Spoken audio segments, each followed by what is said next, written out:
Economics Awadh classes YouTube channel पे आपका स्वागत है।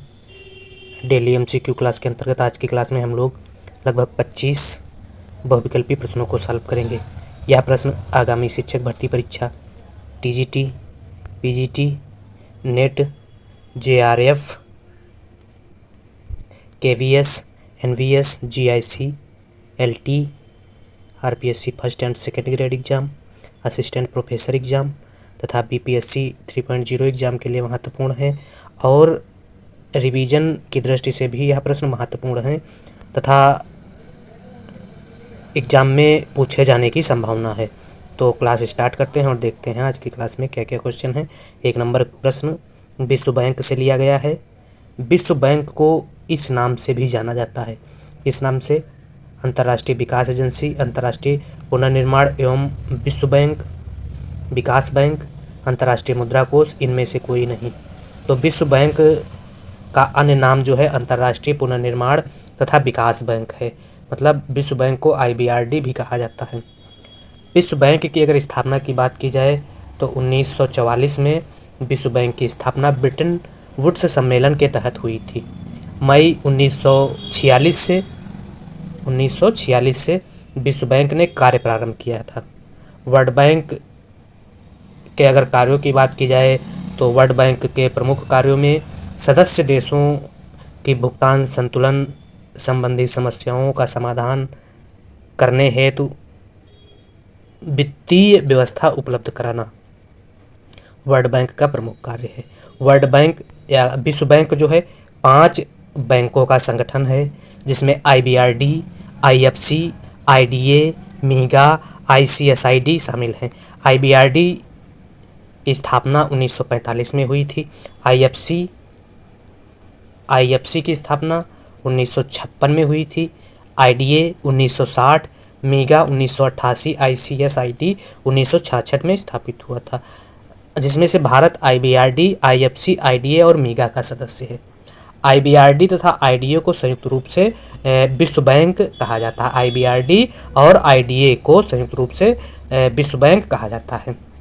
तो इस प्रकार से 1 नंबर प्रश्न का सही आंसर बी है। अगला 2 नंबर प्रश्न क्या है? 2 नंबर प्रश्न है व्यापारिक बैंक मुख्य रूप से निवेश करता है किसमें? सरकारी प्रतिभूतियों में, जीवन बीमा पॉलिसियों में, कोषागार बिलों में, इक्विटी शेयरों में। तो व्यापारिक बैंक जो है मुख्य रूप से सरकारी प्रतिभूतियों में निवेश करता है। सरकारी प्रतिभूतियां ए ऑप्शन में है। 2 का सही आंसर ये है।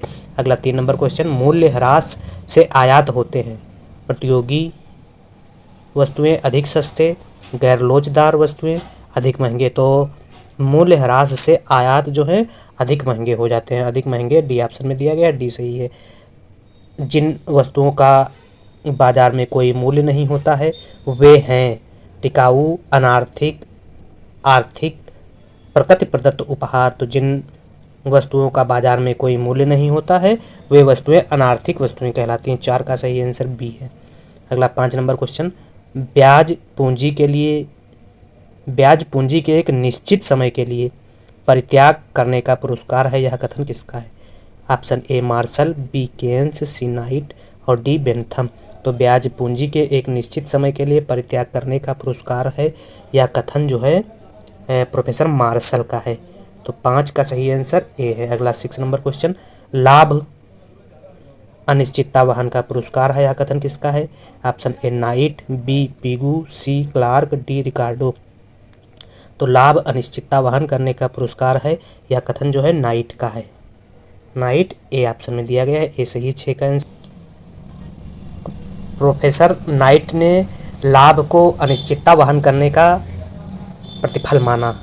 नाइट का लाभ का सिद्धांत जो है बीमा अयोग्य जोखिम वहन का सिद्धांत है तथा प्रोफेसर नाइट के अनुसार लाभ अज्ञात जोखिमों का पुरस्कार है। इसके अलावा लाभ के लगान सिद्धांत का प्रतिपादक कभी कभी एग्जाम में पूछा जाता है। तो लाभ के लगान सिद्धांत का प्रतिपादन प्रोफेसर वाकर द्वारा किया गया था। तो इस प्रकार से 6 का सही आंसर ए है। अगला 7 नंबर क्वेश्चन क्या कह रहा है? काब वेब सिद्धांत निम्न अवस्था की व्याख्या कर सकता है। इसकी स्थिर संतुलन, अस्थिर संतुलन, तटस्थ संतुलन, उपर्युक्त सभी। तो काव्य सिद्धांत जो है वह स्थिर, अस्थिर और तटस्थ तीनों संतुलनों की व्याख्या कर सकता है, इसलिए इसका सही आंसर डी है 7 का। अगला 8 नंबर क्वेश्चन, उदासीनता वक्र सामान्यतया होता है, कैसा होता है? उदासीनता वक्र मूल बिंदु की ओर उन्नतोदर होता है, मूल बिंदु की ओर उन्नतोदर होता है, आधार अक्ष के समांतर होता है, इनमें से कोई नहीं। तो उदासीनता वक्र जो है मूल बिंदु की ओर उन्नतोदर होता है। उन्नतोदर बी ऑप्शन में दिया गया है, बी सही है। उदासीनता वक्र या तटस्थता वक्र क्या है, इसकी क्या मान्यताएं हैं, परिभाषा क्या है तथा क्या विशेषताएं हैं, इन सब के बारे में थोड़ा विस्तार से अध्ययन कर लेते हैं हम लोग। तो अगर तटस्थता वक्र की परिभाषा की बात की जाए तो दो या दो से अधिक वस्तुओं के ऐसे संयोगों या युग्मों को प्रदर्शित करने वाला वक्र जिससे उपभोक्ता को समान संतुष्टि प्राप्त होती है उसे संतुष्टि वक्र, अनधिमान वक्र या तटस्थता वक्र कहा जाता है। तटस्थता वक्र में क्या होता है, उपभोक्ता को प्रत्येक बिंदु पर समान संतुष्टि प्राप्त होती है, तटस्थता वक्र है। अगर तटस्थता वक्र के प्रतिपादक की बात की जाए तो तटस्थता वक्र का सर्वप्रथम प्रयोग जो है 1881 में एजवर्थ द्वारा किया गया था।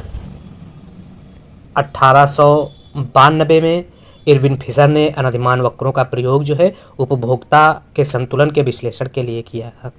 इसके अलावा विल्फ्रेड पेरेटो पहले अर्थशास्त्री हैं जिन्होंने 1906 में क्रमवाचक परिकल्पना का प्रयोग जो है अनधिमान वक्र विश्लेषण के लिए किया था। 1934 में हिग्स एवं एलन ने अपने लेख में तटस्थता वक्र की वैज्ञानिक व्याख्या प्रस्तुत की।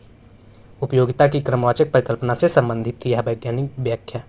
अगर मान्यताओं की बात की जाए तो तटस्थता वक्र की मान्यताओं में उपभोक्ता को विवेकशील माना गया है, उपभोक्ता को परिस्थितियों का पूर्ण ज्ञान होता है, क्रमवाचक माप संभव है, उपयोगिता उसके द्वारा उपभोग की जाने वाली वस्तुओं की कुल मात्रा पर निर्भर करती है तथा तटस्थता वक्र निर्बल क्रमबद्धता की मान्यता पर आधारित है। प्रतिस्थापन की सीमांत दर घटती हुई होती है तथा तटस्थता वक्र अनधिमान के संबंध में सकारात्मकता तथा स्थिरता की मान्यता पर भी आधारित है। अगर तटस्थता वक्र की विशेषताओं की बात की जाए, विशेषताएं क्या क्या हैं, तटस्थता वक्र की विशेषताएं क्या क्या हैं, तो विशेषता जो है तटस्थता वक्र या अनधिमान वक्रों का ढाल जो है ऋणात्मक होता है, अर्थात तटस्थता वक्र जो है बाएं से दाएं नीचे गिरता हुआ ऋणात्मक ढाल का होता है। यह आरेख जो है यह आईसी तटस्थता वक्र का आरेख है। दो अनधिमान वक्र एक दूसरे को ना काट सकते हैं और ना ही स्पर्श कर सकते हैं। यह विशेषता भी तटस्थता वक्र की है तथा अनधिमान वक्र मूल बिंदु की ओर उन्नतोदर होते हैं, नतोदर होते हैं। यह उन्नतोदर आरेख है, उन्नतोदर होते हैं, नतोदर नहीं होते हैं। इसके अलावा उच्च अनधिमान वक्र उच्च संतुलन को प्रदर्शित करता है तथा निम्न अनधिमान वक्र निम्न संतुलन को प्रदर्शित करता है। अनधिमान वक्र अंडाकार नहीं हो सकते हैं तथा अनधिमान वक्र अक्षों को स्पर्श नहीं कर सकते हैं। इसके अलावा अगर अपवाद स्वरूप तटस्थता वक्र की बात की जाए तो पूर्ण स्थानापन्न वस्तुओं के संदर्भ में तटस्थता वक्र एक सीधी रेखा के रूप में खींचा जाता है तथा जब दोनों वस्तुएं पूर्णतः पूरक हों तो तटस्थता वक्र यलाकार का, समकोणीय आकार का और आधार अक्ष या लंब अक्ष के समांतर हो सकता है। तो यह कुछ तटस्थता वक्र के संबंध में महत्वपूर्ण बातें थी। इस प्रकार से 8 नंबर प्रश्न का जो आंसर सही है वह मूल बिंदु की ओर उन्नतोदर होता है, तटस्थता वक्र बी सही है। अगला 9 नंबर प्रश्न है, फर्म के संतुलन की आवश्यक शर्त क्या है? तो फर्म के संतुलन की आवश्यक शर्त एमआर बराबर एमसी, एमआर बराबर एमसी बी ऑप्शन में दिया गया है। 9 का सही आंसर बी है। अगला 10 नंबर, ब्याज की प्राकृतिक दर के प्रतिपादक हैं केन्स, मार्शल, बिक्सेल, डोमर। तो ब्याज के प्राकृतिक दर के प्रतिपादक जो हैं प्रोफेसर बिक्सेल को माना गया है, सी ऑप्शन सही है 10 का। 11 नंबर क्वेश्चन, केंद्रीय बैंक का सबसे महत्वपूर्ण कार्य है शाख नियंत्रण, सरकार का एजेंट, नोट निर्गमन, उपयुक्त सभी। तो शाख नियंत्रण, सरकार का एजेंट, नोट निर्गमन, केंद्रीय बैंक के यह सभी महत्वपूर्ण कार्य हैं। तो 11 का सही आंसर डी है। अगला 12 नंबर क्वेश्चन, कृषि वस्तुओं के न्यूनतम समर्थन मूल्य का निर्धारण करता है कृषि मूल्य आयोग, नीति आयोग, कृषि लागत एवं मूल्य आयोग, वित्त मंत्रालय। तो कृषि वस्तुओं के न्यूनतम समर्थन मूल्य का निर्धारण कृषि लागत एवं मूल्य आयोग द्वारा किया जाता है। 12 का सही आंसर बी है। अगला 13 नंबर क्वेश्चन क्या है, पूर्ण प्रतियोगिता का अर्थ है समरूप वस्तुएं क्रेताओं विक्रेताओं की बड़ी संख्या, उद्योगों में फर्म का स्वतंत्र प्रवेश, उपयुक्त सभी। तो परफेक्ट कंपटीशन का अर्थ जो है समरूप वस्तुओं का उत्पादन होता है, क्रेताओं विक्रेताओं की संख्या अधिक होती है, उद्योग में फर्म का स्वतंत्र प्रवेश होता है, तो सभी सही हैं। परफेक्ट कंपटीशन की परिभाषा क्या है और प्रमुख विशेषताओं के बारे में डिटेल से जान लेते हैं। अगर पूर्ण प्रतियोगिता बाजार के परिभाषा की बात की जाए तो ऐसी बाजार जिसमें क्रेता विक्रेताओं की संख्या अधिक होती है तथा विक्रेता द्वारा बेची गई वस्तुएं समरूप होती हैं, तो उसे क्या कहते हैं?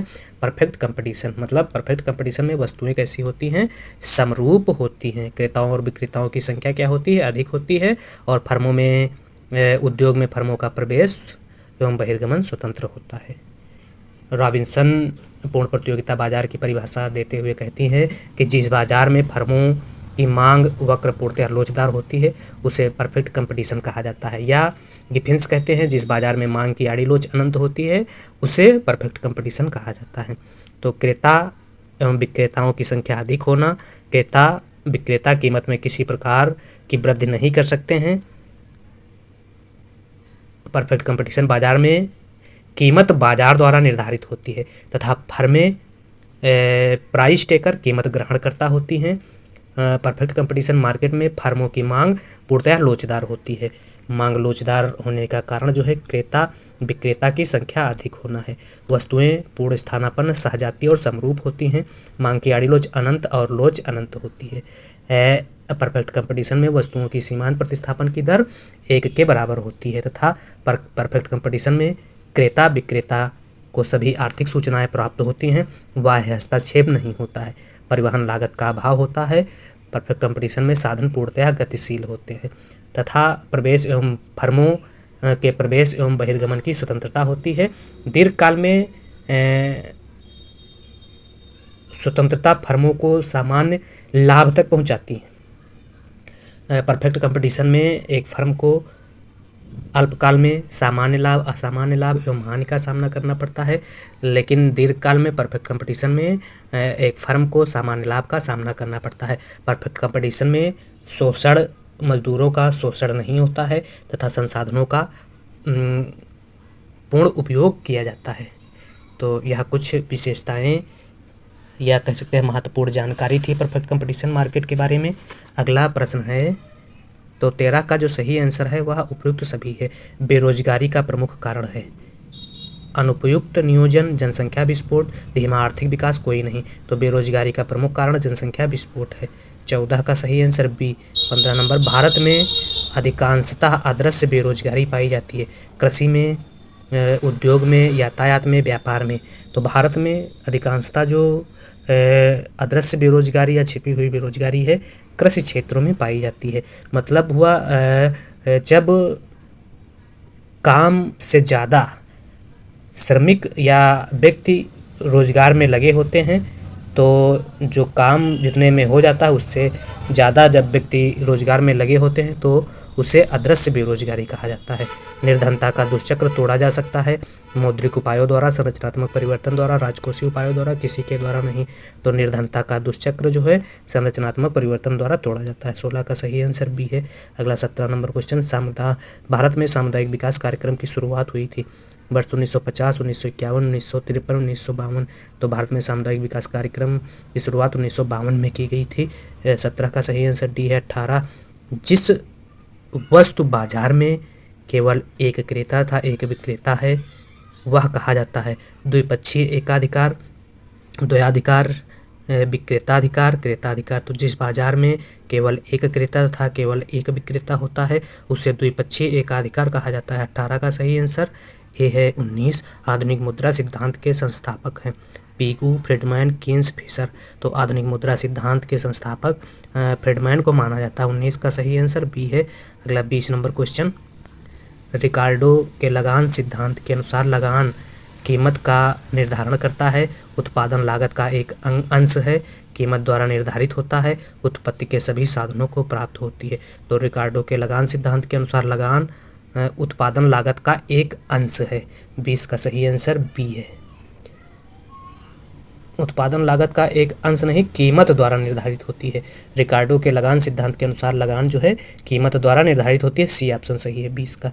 अगला 21 नंबर क्वेश्चन, सीमांत उत्पादकता सिद्धांत से संबंधित अर्थशास्त्री हैं मार्शल, क्लार्क, हिक्स, उपयुक्त सभी। तो सीमांत उत्पादकता सिद्धांत से संबंधित अर्थशास्त्रियों में मार्शल भी शामिल हैं, क्लार्क भी शामिल है, हिक्स भी शामिल है, तो उपयुक्त सभी शामिल है, डी सही है। 21 नंबर क्वेश्चन का सही आंसर। लाभ के नवप्रवर्तन सिद्धांत के जनक हैं शुम्पेटर, नाइट, क्लार्क, हार्ले। तो लाभ के नवप्रवर्तन सिद्धांत के जनक प्रोफेसर शुम्पेटर को माना जाता है। 22 का सही आंसर ये है। अगला 23 नंबर क्वेश्चन, पूर्ति अपनी मांग उत्पन्न करती है, स्वयं उत्पन्न करती है। तो यह कथन किसका है? तो यह कथन प्रोफेसर JB से का है। 23 का सही आंसर सी है। अगला 24 नंबर क्वेश्चन, 10 रुपये का नोट है प्रतिनिधि कागज मुद्रा, अपरिवर्तनीय कागज मुद्रा, अधिदृष्ट मुद्रा, परिवर्तनीय कागज मुद्रा। तो 10 रुपये का नोट जो है अपरिवर्तनीय कागज मुद्रा है। 10 रुपये का नोट अपरिवर्तनीय कागज मुद्रा है। तो 24 का सही आंसर बी है। अगला 25 नंबर क्वेश्चन, निम्न चित्र में उपभोक्ता की बचत। तो उपभोक्ता की बचत DBE है।